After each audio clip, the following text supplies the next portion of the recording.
when you reach out to somebody, whether it's cold, whether it's, somebody you've known for years, don't just, again, say, I want to build you a chatbot or you need a chatbot, right? Show them something tangible. That's the biggest thing for me, and it's become especially true in college when there's just a lot of abstract stuff. Welcome to Hustleshare, the podcast that features the daily grinds of unique hustlers around the world to show not our differences, but that our hustles are very much alike. Now here's your host, Ronster Bae Pyong.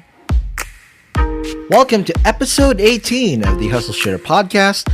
My name is Ronster, and I'm your host. And this episode is brought to you by Payroll Hero, a time, attendance, scheduling, HR, and payroll solution for Philippine companies. If it's your first time listening to the show, welcome on board, and we're glad you're here. And basically, Hustleshare is a podcast that lets you improve your hustle by learning from other hustlers. So in this podcast, we don't talk about the stuff that we usually talk about in the press or in the media. We talk about the grit, the grind, and everything else in between. Now, I'd like to give you a heads up because there's a lot of profanity that we use in this program. So if you're not comfortable with that, please make sure that you're not surrounded by kids or you're turning the volume down. So this episode is quite special because we're going to be talking to someone who's associated in my main hustle. So for those of you who don't know my background, I am the founder of Chatbot PH. It's a chatbot development agency. And in this episode, we're going to be talking to a world-renowned chatbot maker. His name is Andrew Demeter, and he is the social media manager and community manager of ChatFuel, the world's largest chatbot making platform. Now, on a regular day, Andrew does Facebook Live often and supports a lot of chatbot makers around the world by helping them out. But in this episode, he's going to talk about how he started out his journey in creating his own bots, even though he was not a programmer at first. Then after that, he's also going to be talking about how he created a course to help other people create their very first chatbot, which eventually led to him being hired by ChatFuel themselves. Other than that, he's also going to be talking about what makes a good chatbot and how you can properly execute and design one, along with the integrations you need to properly make it work. And lastly, we're going to go a little personal because he's going to be talking about how he copes with stress, his struggles, and the challenges of helping others create their own chatbot as well, while being a full-time student in college. And as a bonus, he's also going to give us tips on what he thinks the next wave of chatbot automation and artificial intelligence will be like in the near future. So if you're ready to learn about this Wonder Boy's hustle, let's begin this episode right now.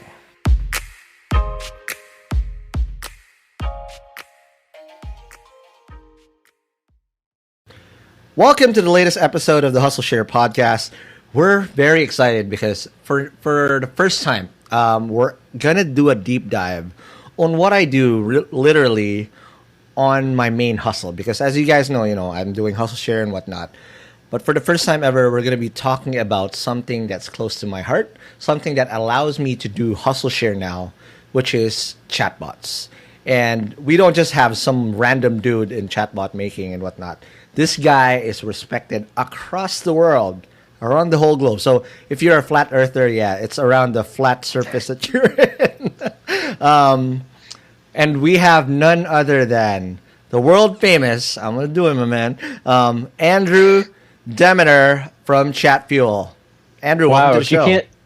Thank you. You can't see me on video right now, but I'm bowing in honor and respect of what you just said. Bruh, I told you, right? You're legit, and any legit chatbot maker, whether you're a novice or a pro, knows you because you've enabled so many bot makers' lives, and you just made you make people's lives easier, both on the customer side and the bot maker side. That is ultimately the goal, and I can talk more about this later. But yeah, I'm working on this campaign right now about kind of selling ChatFuel in the way that you're talking about, more as like a lifestyle, basically, where we're not so much selling the product, whereas we're selling automation and efficiency, saving you time so you can spend it in more meaningful ways in your life, with your family, traveling, etc. So 100%. And that's exactly what chatbots are, right? I mean, chatbots are designed to automate redundant and key repetitive tasks. But before we do that, Andrew, let's just discuss what's your hustle?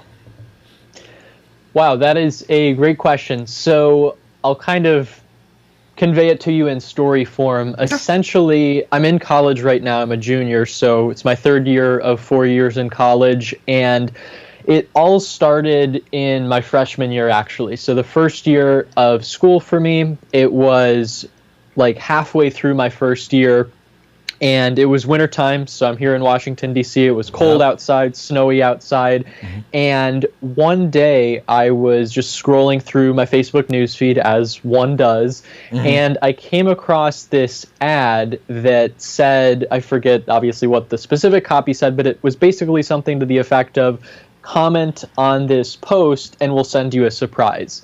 And I was like, whoa, what's this? Like, I've never seen this before. During this time period also, I was really into learning about marketing. I was taking some different courses, not in school, just on my own time. So I was scrolling through the newsfeed, saw this ad, and I commented on it, and then magically I get this message. I'm like, whoa, like, what is this wizardry? Never seen this happen before. Yeah, exactly. So that happened, and then, of course, out of curiosity, I was doing my own research, and then I came across Chatfuel. I don't know if it's still the case, but we were apparently, at the time I shouldn't say we because I wasn't working there, but I saw Chatfuel as the first result. We had clearly great SEO, and so then I just started, playing around. It was either that same day or in the following week or whatever. So I was playing around with Chatfuel. I still actually have my first bot that I ever built, which was completely crazy and like it had no purpose, which is funny to look back on. So a lot of gibberish. Exactly. I specifically remember it was like this bot for selling pizza, even though clearly I had no pizza shop or anything like that. And it's just funny to look back on and see how much things have evolved. So I made this bot. I was just playing around with it. And then after a couple weeks of doing this, speaking of hustle, one of the things that I did to really improve my skills and try to reach out to people as clients during this time was kind of just reach out within my network of connections or influencers, if you want to call them that. And so I would actually build a bot based on like their brand, their personality, and then I would, at the time, I would actually just send them a link to the bot, which in hindsight was a big mistake and it didn't work very well, even though I had this close connection to them because they were like, how is this beneficial? I should have done a video or, hopped on a call with them and explained it. But anyway, so I was building these bots, trying to build my expertise, if you want to call it that, just trying to play around and see what works and what doesn't. Eventually, I decided, I'm learning all this crazy cool stuff. And so then in the summer after that first year in college, I went back home to Ohio where I live. And during that time period, I was still doing the same stuff, working on all these bots. But at one point, I was like, I'm learning all of this really, really cool stuff that it seems like nobody else is talking about. And when it comes to me sharing information, I'm not like the secretive type to be like, oh, like, buy my course, or, well, more on the course in a second. I guess I'm kind of a hypocrite in that sense, but I'm not the kind of person to be like, ooh, these are like secret strategies I'm not going to tell you. So long story short, I decided to create an outline of all the cool stuff I was learning in Chatfuel, all these new marketing strategies you could use. So then from that, I recorded this video course. It was really spontaneous and haphazard. I created the outline one day, and then the next day I spent like 6 hours straight in front of my computer filming the whole course. And then I took a few days to edit it, whatever, uploaded that to Udemy, which for those who don't know is just an online learning platform. And then I just started sharing it within my network. It kind of started gaining a little bit of traction. And then more students were signing up. I was kind of selling it, going back to the hustle question you had originally. I was reaching out to people in like Facebook groups. I was like, hey, there's this new, technology. And yes, I'm that annoying guy who will like find you in a Facebook group and try to sell you something. Yep. So we were all like that at the start. So don't worry about that. Right. Exactly. So then I started, selling this course. It was picking up. I was like, wow, this is, really cool that there's actually this demand, this interest in it. So then after that, basically, it was like the end of that summer. So I started the course at the beginning of the summer. At the end of it, I got this message one day, and I was just like completely blown away. Right. I got this message from the CEO of Chatfuel, Dmitry Dumik, on Facebook, because I was sharing parts of this course as well in the different chatbot groups that existed at the time. One of those being Andrew Warner's Bot Academy group. Right. And so one day then I posted a link to the course, and I was trying not to be spammy. So I was just like, hey, here's this free course, delete this if you want. Like, I'm not trying to be spammy. I'm just trying to be valuable and, help you guys. So I posted the course in there. Dmitry Dumik, again, the CEO of Chatfuel, was in that group as well. He saw it, took notice, and essentially we had like a call one day, then like the next week, which was funny. It was literally a day before I was going back to school for my sophomore year, my second year. He was basically like, hey, do you have time for a call? And I was like, yeah, sure. So I got on this like second call with him, again, the day before I'm going back to school. And he's basically like, hey, like, I really like what you do. Do you want to work for us? And I was like, well, holy shit. It was funny because in hindsight, or like looking back, I like to say like, oh yeah, well, I obviously took the job. But it was funny because I actually didn't immediately say yes. I was like, I'm going back to school. I don't know, what kind of time commitment I can give to Chatfuel. And if I'm working for you, I want to be doing something meaningful. And so at that point, he hired me part-time. And then once I got to school and I was getting more fluent with bots, I then started selling them. And so this was really exciting. It was the first like real business that actually made money that I had ever launched. I tried like a couple failed things in the past. So it was really exciting, right? I was working with these international clients. One of the coolest clients that I worked with was this big movie studio. Unfortunately, that's all I can say. Okay, no problem. And so yeah, I was just, so excited to be, doing meaningful work, obviously making money too, being in college, and then simultaneously working for Chatfuel. And then after long enough, I started this template marketplace as kind of a new service for the business instead of just creating having bots to do it from scratch all the time, right? Yeah, exactly. So that was really exciting. It was really like the peak of my existence because I would be getting messages from these people who want to buy my stuff who I had never even talked to. It went from really like cold pitching to people coming to me, which the course also helped in kind of building that credibility.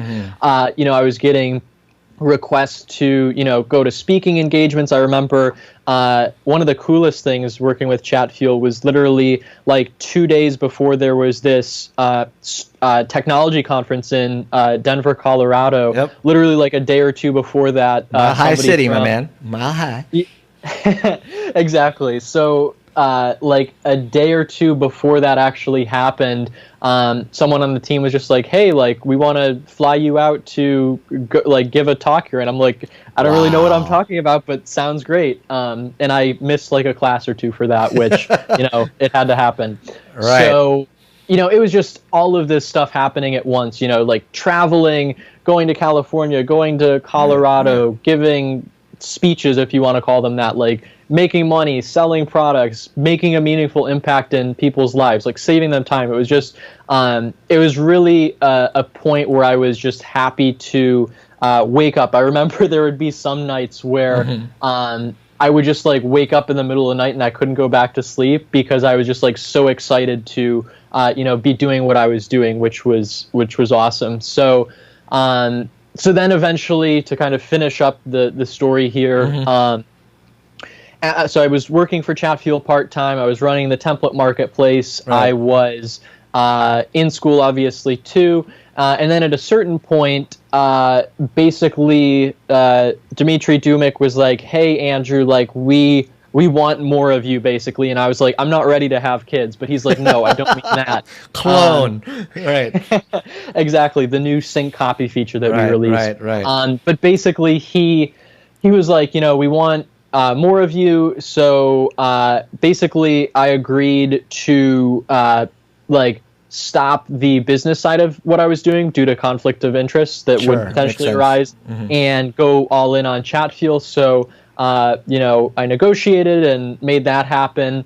And so now I'm here. I've been working for Chatfuel full time for about a year now, including part time about like a year and a half, 2 years.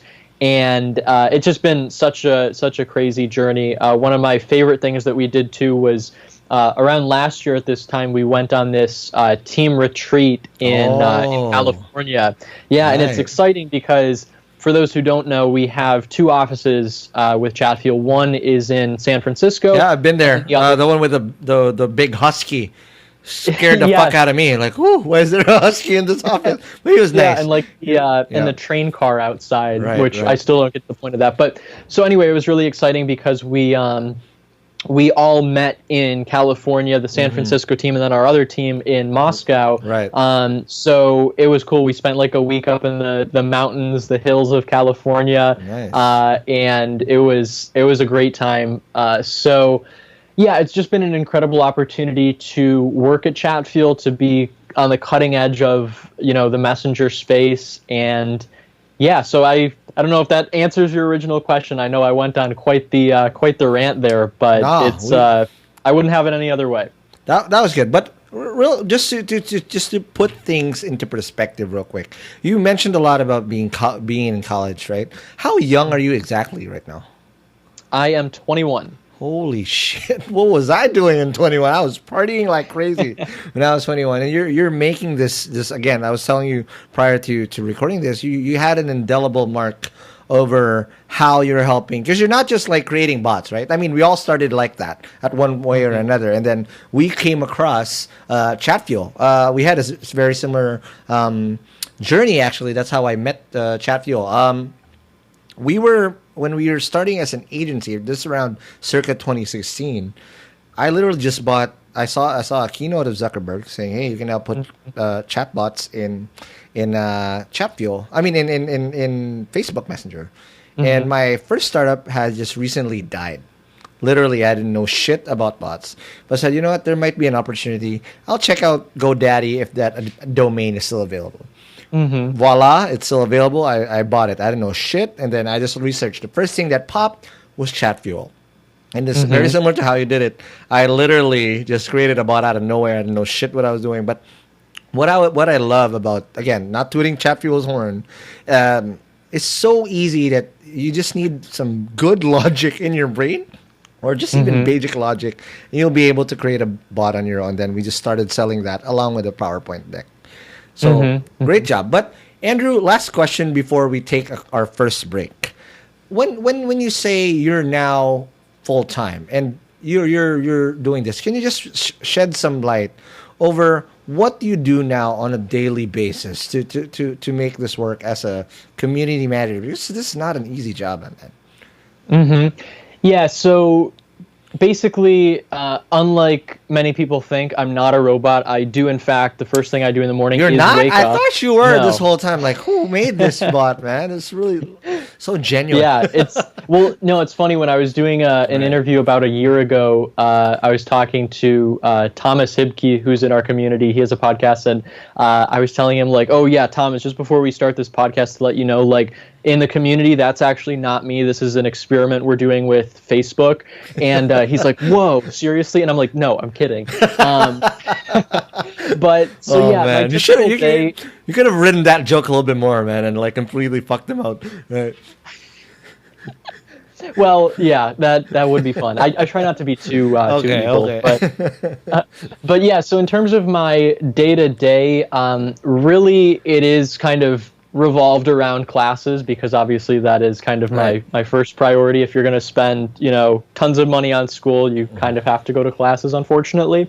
But yeah, so basically between classes, I am doing a number of things, obviously managing the community, which in more concrete terms looks like responding to people, posting new content, doing Q&A sessions, of course, deleting and banning people who are just trying to like hawk their products or live streams. Right. So that's the community side of things. In terms of other products that we have, if you will, I am writing blog posts. Video is a huge component of what I do. So it was fun actually over spring break, which we had about a month ago at this point. I really buckled down and was like, we need a new video course, right? The old one was like 2 years outdated. The UI is not different. The same. Yeah. Exactly. It's much cleaner now. So, and plus we had released all these new plugins and features. So I was like, we need a new resource that people can use that's more in-depth, that's more value-oriented, and isn't just me kind of like fumbling through the Chatfuel dashboard trying to explain it without having a ton of knowledge. So recently during spring break, I did that. I spent like a couple of days really head down recording these videos. Of course, during the, in the videos, of course, I am presented as this perfectly articulate person. Obviously, that doesn't come without outtakes. There was much swearing when I, get to almost the end of the perfect take, and then I'm like, oh no, I forgot this. I fumbled with my word. Yeah.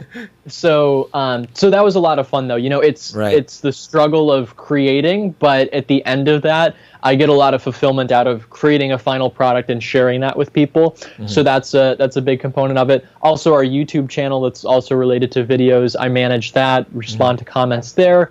I do a little bit of support. I used to do more of this, but if we get different support tickets or something, that's very personal already, and it's very hard to execute as well, especially from a community's point of view.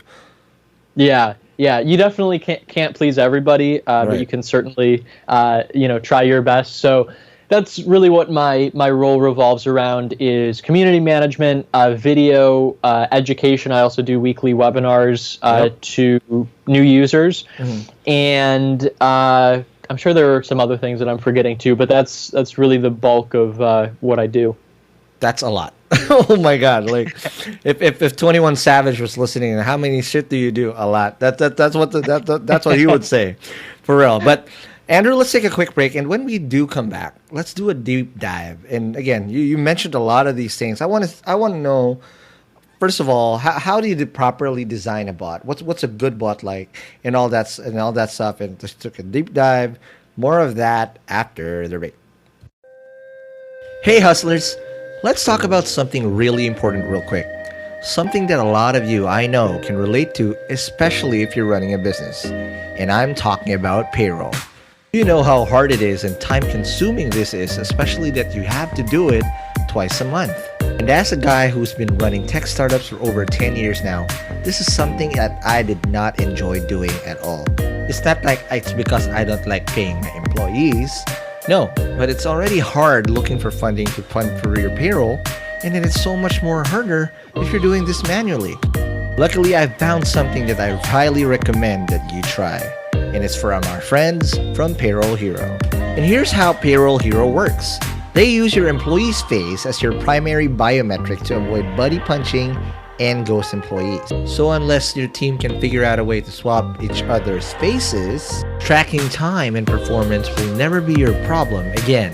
Payroll Hero is also very consumer friendly because it's also based on web and mobile, and it's also cloud-based, so you never have to worry about your clunky old biometric machines. So now you can automate time, attendance, scheduling, HRIS, and a payroll platform wrapped all in one. We have a very special bonus for you hustlers listening on the Hustleshare podcast. All you need to do is go to www.payrollhero.ph and use the promo code Hustleshare to get a 60-day free trial. That's technically 4 payrolls that you can do all for free, so you can see how it works for you. And the beauty about it is there's no upfront payment needed to do this. So never worry about payroll again. with Payroll Hero, optimizing work productivity with happiness.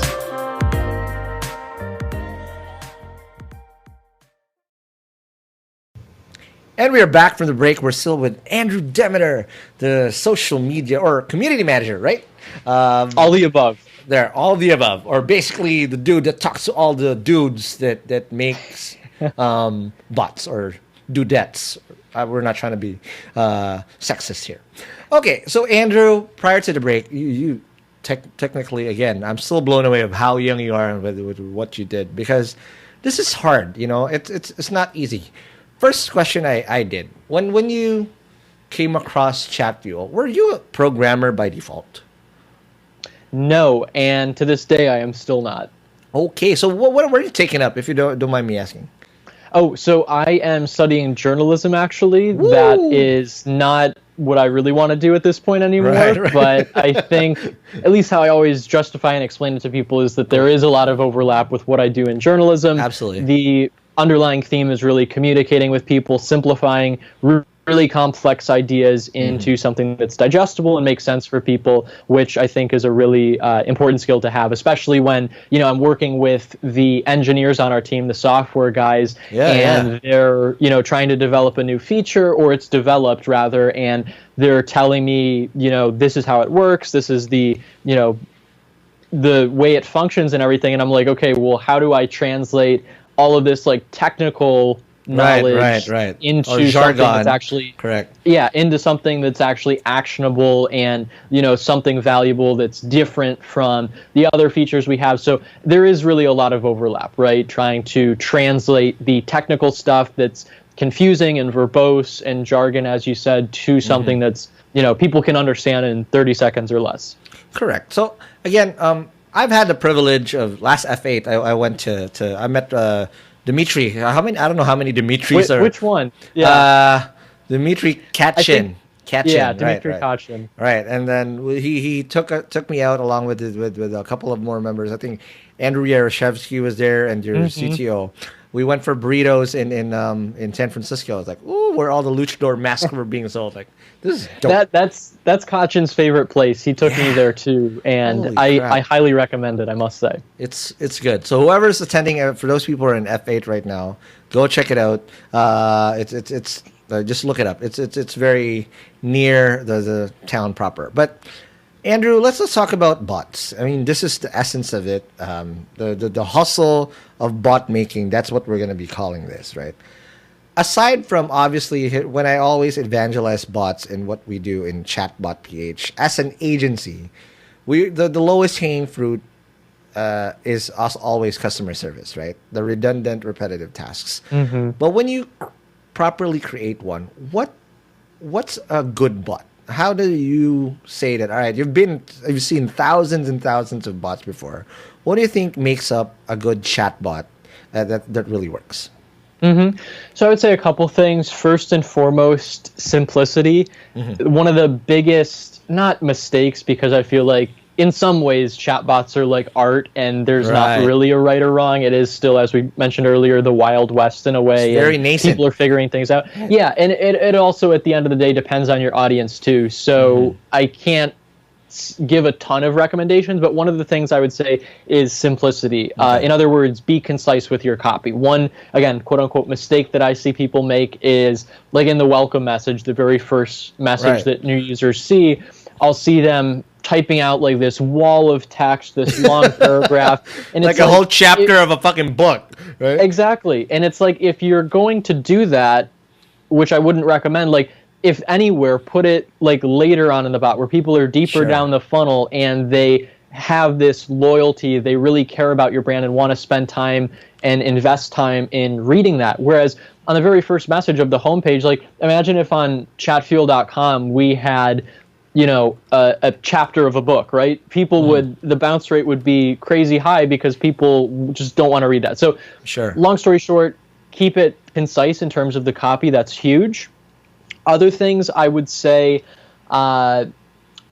have a goal in mind, right? So another one of the things that I do is these onboarding calls. So basically, we have a free plan, a pro plan, and then a premium plan. Premium is the highest tier of that. It's a more white glove, hands-on type service. Right. So whenever somebody signs up for that, I and other members of the team hop on what's called an onboarding call with them. We basically figure out their goals and help them, use Chatfuel to its full potential. So I mention that because one of the first things that I ask people in those calls is always, what is your goal here, right? What does your business do? What are you trying to solve? What problem are you trying to solve with the bot? Because that's another big mistake that people make, is they just make a bot, which like we did at the beginning. You just make a bot because it's cool. You see the potential in it. Right. But at the end of the day, if you don't have a purpose to it, if you don't have something that provides value or unique value, if the bot just does all the same stuff that your website can do, then it doesn't you're make not sense, creating a user-centric experience. And that's especially true, because especially in what we do, like for example, as an agency, right? We always say like, hey, why should I get an agency to help me out if I can make that in Chatfuel? It's like, yeah, by all means, you go use Chatfuel. However, if you're looking at it from if you need a lot of integrations, and you know how bots, even if you have a flow to it, right? If you have that welcome message and everything spoon fed, if people deviate from that flow and start typing the way they normally type or chat businesses, and you don't have the proper integrations or NLP training, your bot is fucked, right? So sorry to cut you off. What you were saying, right? All these processes and the objective of a business is very important. Yeah, and one other thing that I would say too is talking about NLP. One of the again, quote unquote, misconceptions that people have about bots is that they, at least on the Chatfuel side, is that they are designed for that natural language conversation. In reality, and we don't hide this fact, the AI is really just meant for like basic keywords that people might type in. For example, like unsubscribe or any number of 4-letter words that people are going to type if they want to unsubscribe. So that's what it's intended for. People have this misconception when they go in that, I can create this conversation around just users typing in text, which might sound good in theory, but in actuality, it's actually better to build a menu-centric or bot or button-based bot where users can go through and they have limited choices, because it's just basic psychology. When people have either tons of choices or they have to type in something themselves that's more mentally taxing, and as a result, they're more likely to get off track. They're less likely to convert to your end goal. So unless you're building like a frequently asked question bot that automates responses, which even in that case, you could make it button-based where you have these predefined questions listed out.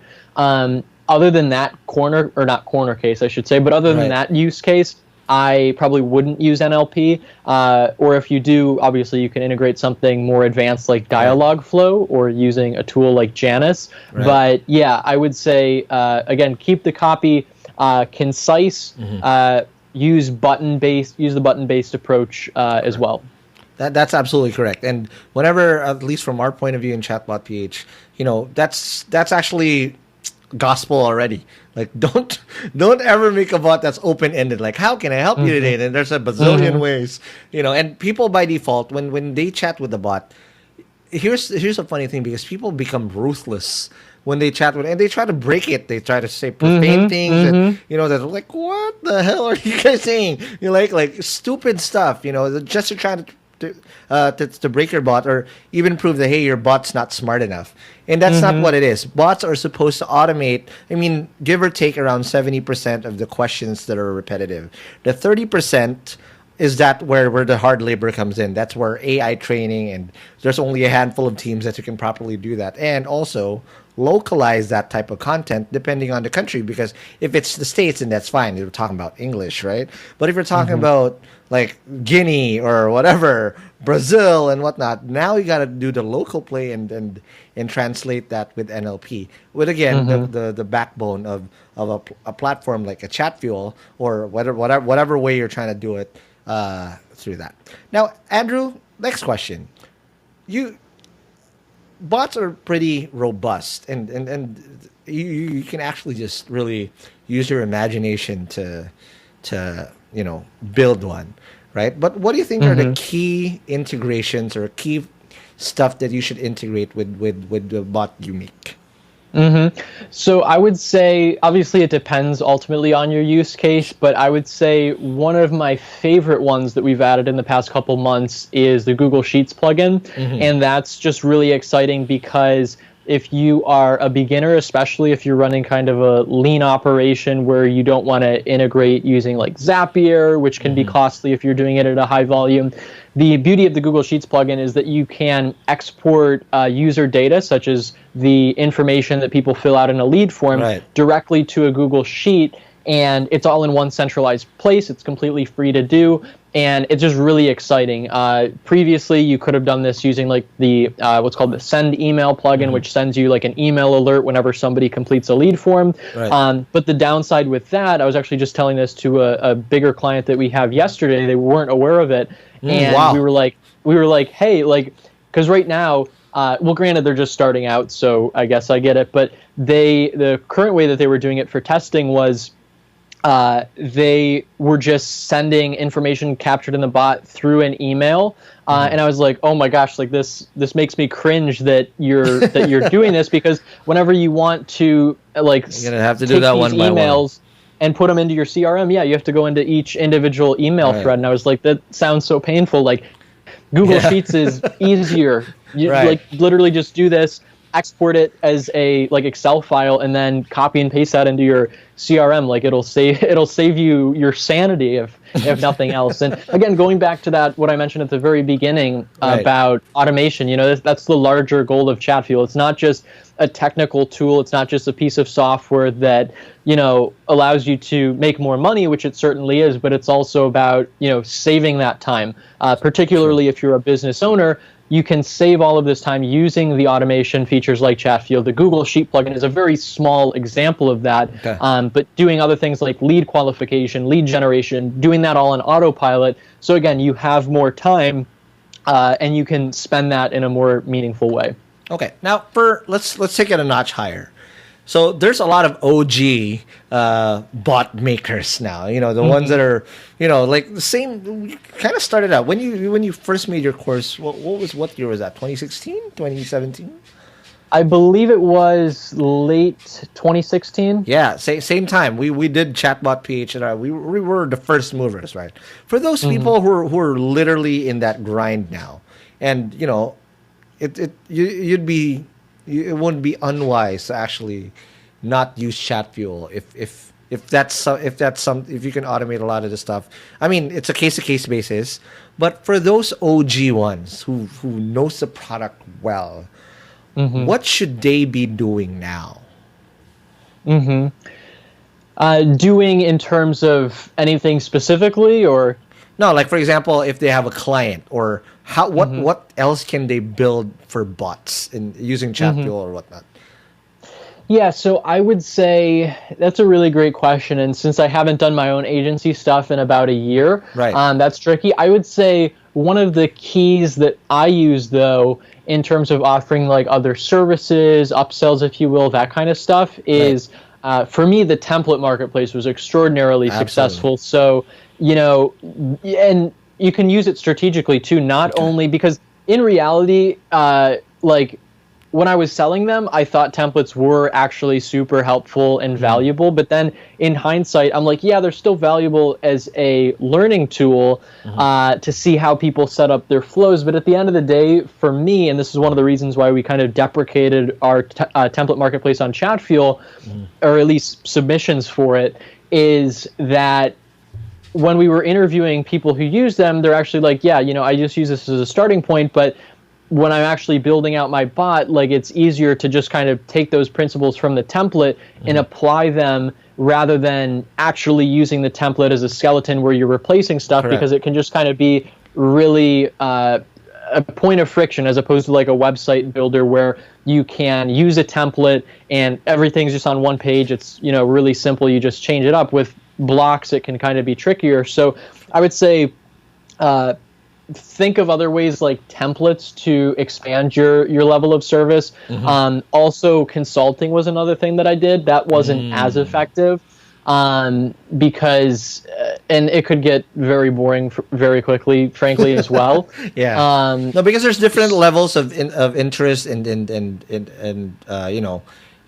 exposure to what bots are, and most of the time you kind of need to really spoon feed the client on what they are, because they're coming in blind. All they know majority of the time is they want a bot, and they know that they need a bot, but how they're gonna build that bot, they don't know, right? And I think I now understand your original question a little bit better too. In terms of like tips for selling, to an extent, I would say whatever you do, and I did this too, it wasn't always successful, granted, but make sure that every interaction, well, maybe not every interaction ideally, but at least the first interaction, the first impression, right, when people care most and what they're going to remember most, make it rooted in value. And that sounds pretty abstract. What I mean by that is when you reach out to somebody, whether it's cold, whether it's, somebody you've known for years, don't just, again, say, I want to build you a chatbot, or you need a chatbot, right? Show them something tangible. That's the biggest thing for me, and it's become especially true in college when there's just a lot of abstract stuff. Like, I'll read these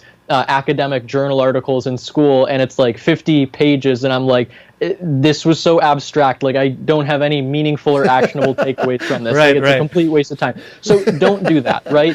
Go to the business owner and say something like, hey, here, and I was actually working with someone for a personal project just this past couple weeks, and I used this approach. I was like, okay, so here is a screenshot. This is a message that I sent to your Facebook page. I sent it 2 weeks ago, and I've yet to get a response back. This is an example, because this was a taco shop here in DC that I was talking with, and I was like, and nobody wants late tacos, my man. Holy shit. Well, not only that, but also I'm like, because one of the big services they provide is not only the tacos, which make some money, but is catering, right? It's people are paying thousands of dollars for corporate events for food. So I'm like, I told the owner, I was like, if I were, interested in catering, and I send you this message and you don't respond in 2 weeks, you bet that I'm going to go to a competitor, and that's a couple $1,000s lost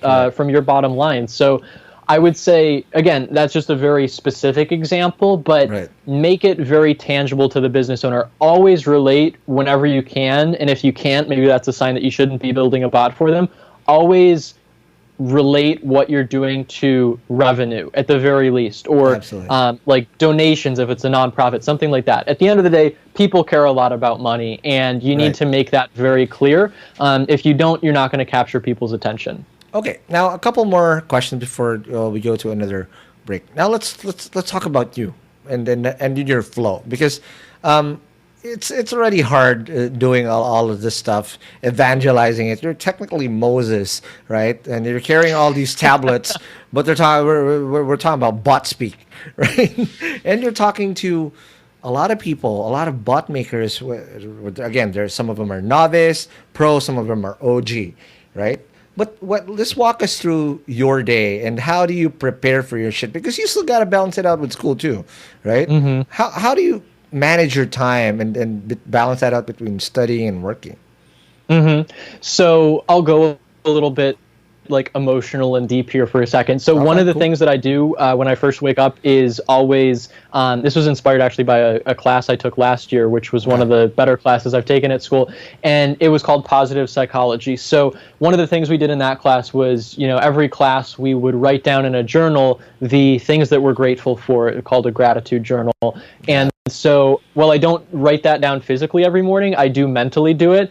And I think that's a really effective way to really ground your day and be grateful. It can be the simplest things like, the weather's good, I'm breathing, I'm healthy, I can see, I can walk, just basic things like that. I have food, I have water. Or the taco shop replied. Finally. Exactly. Right. Or they didn't, because then it's potential business. But yeah, so just starting every day from this point of gratitude rather than, I have to do this, I have to do this. There's this one quote that I really like that says, like, change the haves in your vocabulary to the gets. So in other words, like, instead of I have to, write this blog post, I get to write this blog post and share, Chat Fuel and our mission with other people. So So that's one thing that helps. Also, a lot of it, the really cool part of working at a startup is just that you really have flexibility. And because of that, you have more intrinsic motivation, which is really important. So in other words, like the course that I filmed recently, it would be a lot harder to do that if, somebody at kind of like the upper management level, if you want to call it that, was like, we need to do this new course, like it hasn't been updated in so long or whatever. But because I like doing that, because I like, talking about Chatfuel, teaching new people about it, it makes it a lot easier. And I was motivated to, sit in front of my computer and curse between cuts for, 7 hours a day for like 3 days in a row. So that's really big. Just the fact that it's a startup, that you have flexibility, you can work on what you want, essentially. That's really key. Like just yesterday, as I was telling you earlier, I was working on this like video ad, basically, where nobody told me that I had to do that. It was just kind of like a fun passion project that I wanted to execute myself. So so I'd say motivation, gratitude, those are in kind of an abstract way, which I was just talking about you shouldn't do. But in an abstract way, that's kind of those are two things that help me. And also, lastly, I'm also just like a very active person, if you will. Like I wouldn't say I get depressed, but I like feel low and like not at my peak performance when I like don't have anything to do. So it's almost like when I'm constantly like have a to-do list, it pushes me to keep going. That is great advice. But real quick, Andrew, let's take another break. But when we do, let's take a. I want more tips and how you battle your struggles, because I'm pretty sure this is not easy. And let's talk about those battles and whatnot, and more of that after the break.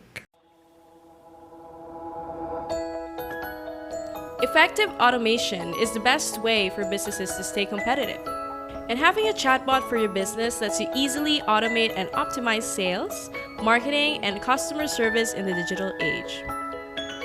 Chatbot PH will build, train, maintain, and market your chatbot across all messaging platforms. Our team uses the latest AI technologies to enable you to better serve customers 24/7, 365. Set a meeting with us today. Message us now at m.me/chatbotph.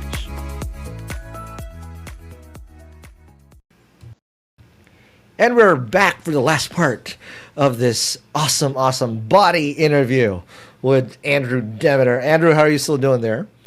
Woohoo, I'm hanging in here. Like I said during the break, it's the third leg of the triathlon here, ready to go. Let's do this. All right, so stretch run, we're going to the bullpen, and we're going to be throwing a lot of curveballs at you. All right, so I got my bat ready to go. Okay, let's go. Let's do this. All right, so first things first. Let's talk about, you said all the good stuff about working about in a startup, in working on bots, and and how invigorating it is. Let's talk about the other side of the coin, because it's not fun and games. It's not all rainbows and butterflies. What were your struggles in this journey that you've had? Because it's not easy. I mean, for us, we're very fortunate in Chatbot PH that we got acquired in 12 months. I don't know if you're aware of this. No. Since buying that domain within 12 months, we're the first in Asia to be acquired as a full agency because of chatbots. And chatbots changed my life specifically. And right now, I mean, I'm very happy because now I don't have to worry about funding and whatnot. This is again, bots, as weird as it sounds, changed my life. For you, well, no, that's what I'll just interject on this real quickly. No, that's one of the things that really invigorates us too in Chatfuel is hearing all these stories.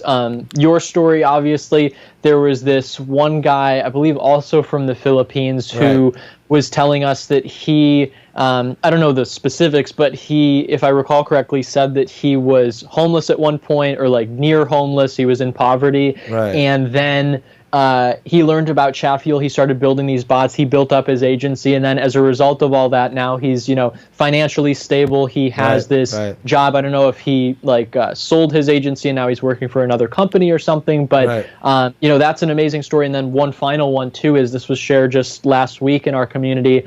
This guy Robert Taylor. He through Chatfuel and working with clients, he's been able to, and he currently still is, he's traveling the world with his wife and his son. Wow. Again, going back to the automation thing, he's able to take time that he would otherwise be spending, at home or in an office potentially, doing these repetitive things. And well, granted, it's not so much that Chatfuel is saving him the time with automation, but it's that he's able to use Chatfuel as a vehicle to provide for himself and his family. And so because of our product, it's changed his life. He's able to see more of the world, spend time with his family, make more memories, which to me is just the peak manifestation of what we love to see. Absolutely. Now, again, let's talk about the struggles part, because this is all the good stuff, but it's all not. At the end of the day, this market is going to get saturated. Super. Like all the developers are going to look into, all right, I'm seeing this wave. These guys made it. I'm going to follow that shit. And you know what happens when that when the boat gets overloaded. But before that, what are your struggles that you recall in this journey? Because you're still very young, and I'm pretty sure you've been through so much already just being there, doing this. What were your struggles in being in this bot journey that you're in? Well, I don't know. You say that I have a lot of struggles. I don't know if I fully agree. I'm not like Oprah, who has like this super inspiring story to share. But yeah, I mean, in terms of the struggles, I guess the main one that sticks out to me, although I don't know, I don't really consider it a struggle. It's just like part of the territory. Okay. Or it could just be my personality that I don't focus on the negative stuff and struggles and everything. But I would say the most poignant point for me was this past summer, so almost a year ago now, when we introduced new price changes, if you want to call them that in reality. Yes. Yeah. So basically, we were saying that we actually lowered our prices from what they were, but we were basically telling people there's not just going to be a free forever plan anymore. And that caused a lot of backlash, and understandably so. I mean, when people have something that's completely free, and then you tell them, hey, at the end of the day, we're a business and we need, revenue to sustain that, then obviously that's going to upset some people, and it did. But then again, a lot of those people were people who probably would never have actually been our customers in the long run. But so in terms of the struggle there, it was just really a challenge to, part of my job is communicating. It was really a challenge to communicate to people this idea, right? That it's basic economics. We're a business. We need money to survive long term, as any business does. And so that's really an example of where people's emotions took precedence over reasoning, I guess. And it was just a very emotional time for a lot of people in the community. And again, I fully understand that.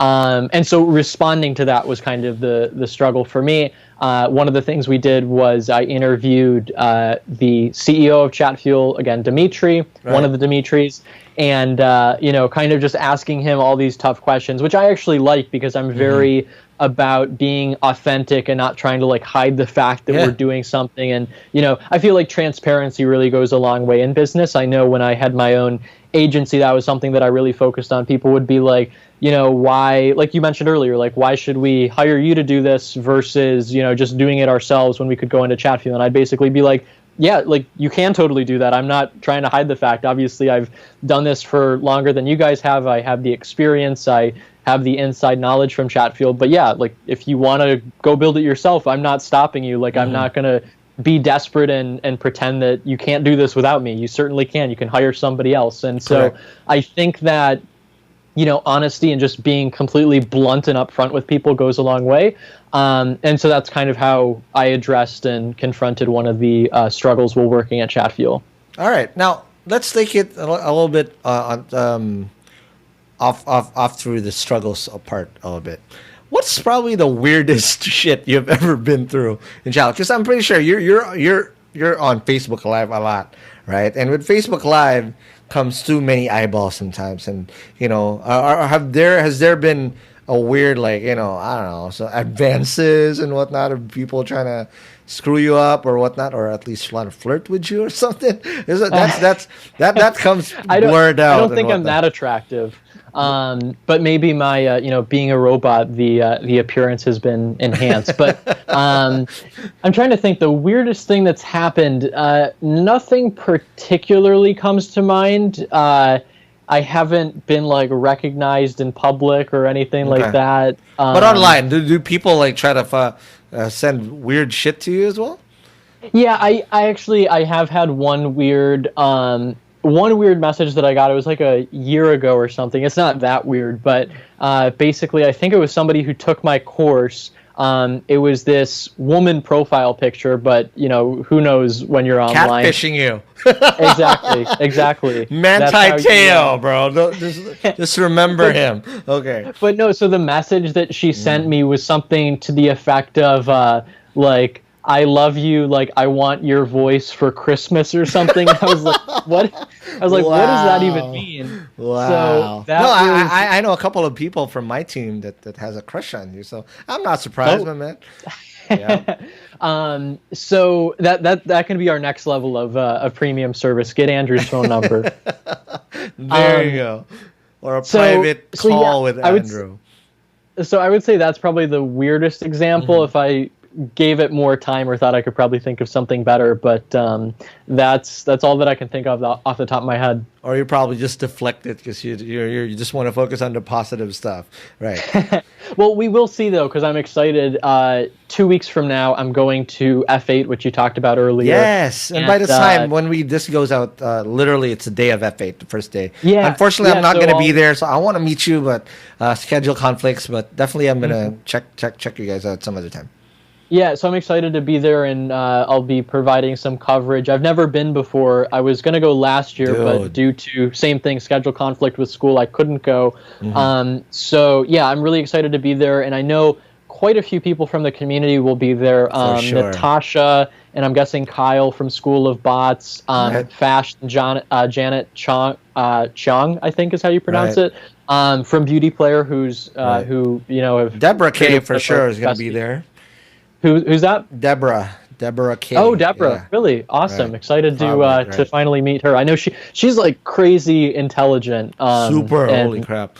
Yeah. Super. Because she's gone to like the top, I think she's been to like the top business schools. She used to work at Bain Capital, I think. Wow. And I'm like, I don't deserve to be in your presence. No, but you guys are like the pillars, and we just literally spectate and we just do that. Now, couple more questions. Now, people like to polarize shit all the time, right? When there's an industry that comes in or grows, people like to polarize it. Like, are you Burger King or McDonald's? Are you Pepsi or Coke? And it's similar thing that I'm seeing right now is people always like, are you a ManyChat guy or a Chatfuel guy? In my opinion, you should be both, right? Because, or you shouldn't be married to one, or you should have a weapon of choice, but you should be able to do that. But I'm pretty sure this gets brought up a lot, especially that you're with Chatfuel.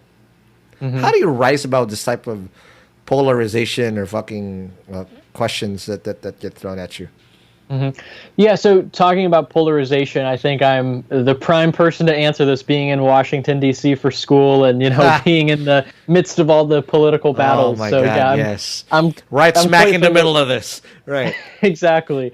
So in terms of how I respond to it, I used to, and I mean, if people still really ask, like I do provide this, but I used to always be like, here's the top 10 reasons why Chatfuel is better than ManyChat, for example. But at the end of the day, like it is something that is specific to you. At the end of the day, you are spending a lot of your time in the dashboard of whatever bot builder you want. So obviously you have to pick something that makes sense for you.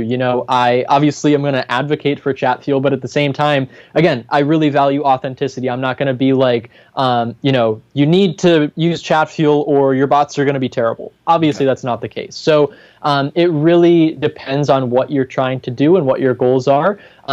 Obviously, I've used Chatfuel from the beginning. And aside from just the product side of things, I mean, the community that we have is really incredible. There's tons of value in there, just people to learn from. So, yeah, I mean, it's ultimately your decision, and that's the beauty of having like a free market system too, where we always say internally too, we're grateful for our competitors. Going back to the gratitude thing, because without them, we'd probably be at a standstill, right? If you just have like one option for a chatbot builder, then they're not going to have as much of an incentive to innovate, to hear feedback, to see what's working and not. So I think that's really the beauty of it, that we have competition, and people are always giving us feedback of like, hey, here's where you guys are doing better, here's where ManyChat's doing better, or any other bot platform, and then that helps inform our decisions of how we go forward with the product and ultimately make a more robust service. Absolutely. Now, let's talk about what's next. I mean, F8, I'm pretty sure bombs are going to be dropped for sure, right? I mean, there's integration that I'm hearing, like, I mean, they already announced it, right? Facebook, Instagram, WhatsApp are all going to be done, are all going to be merged. From a bot making point of view, not just in Chatfuel, what do you think is our next couple steps that we should be aware of? Because, okay, right now, again, I always say this whenever we have meetings, the most basic form of AI is in chat. But once this gets integrated with more shit, dude, shit's going to blow up, I swear, right? But what do you think are the next waves that we should be aware of, or at least from a developer's point of view? What are the things, or the bot community to look out for? So I am really excited. I don't have any insider information on this, although if I did, I wouldn't be able to share it anyway. But I think that Instagram will be one of the next bot platforms, which I'm really excited about, because, again, if it does actually happen, I don't think that's something that would be announced at F8 this year, but who knows? They got to fix their APIs first, because I heard it's a mess. Right. But yeah, I think Instagram would be really, really exciting, because right now Facebook is obviously, basically there's this like age divide, right? The stereotype, at least, and I believe the data backs this up, is that Facebook is great, but it's kind of like for an older demographic, which it's funny to call myself old at this point. But yeah, like Facebook is an older demographic, and if you want to reach younger people, there's really no way to do that currently with chatbots, other than like if they're embedded on a website or something. So I think that would be really exciting. To see bots expand to Instagram within the whole Facebook ecosystem. Similar to that, with Instagram, like you can include what are called product tags. So if you have a picture of somebody wearing an outfit, you could tag the individual articles of clothing and then like link that to an online shop. So I don't know, maybe something potentially where people can click on like a certain article of clothing or whatever the product is in an image, and then like ask questions about it in chat, or get a specific discount, or get product recommendations, something like that. That I think would be fascinating. And then in terms of Messenger, it's really hard for me to tell. I believe it was last year when they announced the augmented reality integration. I don't see that going like that, becoming that popular, I guess. I've seen it in a couple bots, but otherwise, like, I don't know if the value proposition is really there, although it is certainly cool. Other than that, I think like more on a basic level, I would like to see more like native modules, for lack of a better word, in Messenger. So things like the ability for bots to do polls, like kind of on Instagram, how you can do like a poll or a this or that question and see the actual statistics updated in real time. I think that would be really cool. I don't have like a specific use case in mind for that at this point, but I think that would be neat in terms of like creating a more interactive experience. Also, like I said, polls, just basic like a a poll, but you could select multiple options. So right now, like with quick replies, it's a big limitation in buttons. You can only select one thing at a time. If you want to like order from a restaurant, which I wouldn't suggest as a use case for bots, but just as an example, like if you want to order and pick 5 toppings for your pizza, right now you can't do that without using a web view. So making that easier, and then also just internally on the Chatfuel side, obviously this is available using other tools, but something like a native date picker or time picker I think would be really valuable for people scheduling appointments, although you can use tools like Calendly for that as well externally. But just like more native tools to make the experience more intuitive for users without having to require a lot of developmental investment from bot builders. And there's this other thing that what do you call this? It's like games. I forgot what it was called. Chat Instant extensions. games?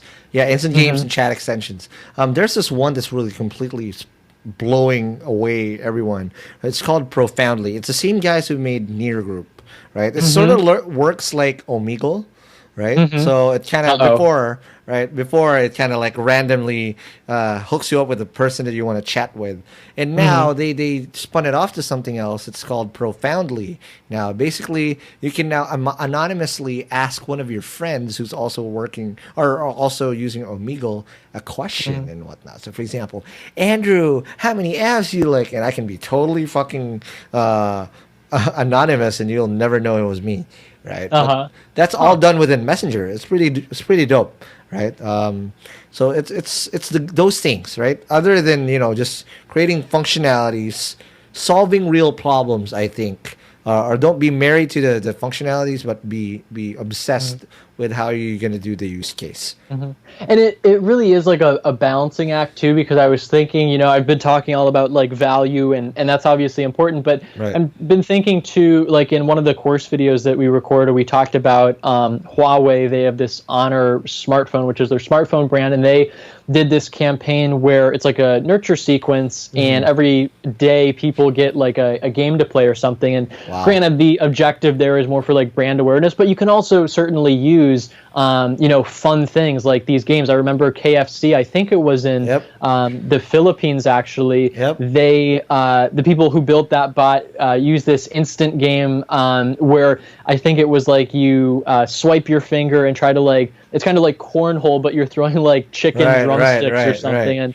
And so I think there's definitely ways to implement like creative approaches in your bot while still having that value proposition as well. That's correct. Now, Andrew, unfortunately, I know you have to go. You still have school and whatnot, right? It's very early where you are right now. But any last words for those people that want to check out Chatfuel, and how do they reach out to you if they want to do that? So yeah, in terms of Chatfuel, I would say just dive in. 2 things, I guess. One, go to chatfuel.com, of course. That's where you can access the builder. It's completely free to start, and you can just sign in with your Facebook account. No, crazy sign-up stuff required. It's all very frictionless. And then once you get started, you can also go to our YouTube channel, youtube.com/chatfuel, once you've played around a little bit. And we have, as I've mentioned, we have this new video course, and it's all on YouTube and individual lessons, so you don't have to sit there and like mind-numbingly watch everything. And so yeah, the video course is really helpful, particularly for beginners. It outlines like the 5 key use cases of messenger bots, including case studies, how you can use them, how other people have used them to achieve meaningful business results. It also talks about the 10 reasons why everybody should use a messenger bot, or at least most people. If you're a nursing home targeting old people, you probably don't need that. And then also just kind of the more technical approach of how to build a bot, best practices, that sort of stuff. So I would say those resources are great to start. If you'd like to reach out to me, you can do that. My email is Demeter, Demeter @chatfuel.com, or you can find me, of course, in the Chatfuel community.chatfuel.com. Right. So again, Andrew, thank you very much for sharing your hustle with us here on Hustleshare. If you guys like that episode, please do don't forget to subscribe and follow us on whatever podcast app you're using to do this. And if you'd like to suggest any new hustler, please do message us on our chatbot for Hustleshare. It's m.me/Hustleshare, powered by Chatbot.ph. And again, Andrew, thank you very much. Thank you. All right, and I'll see you guys in the next episode. Peace.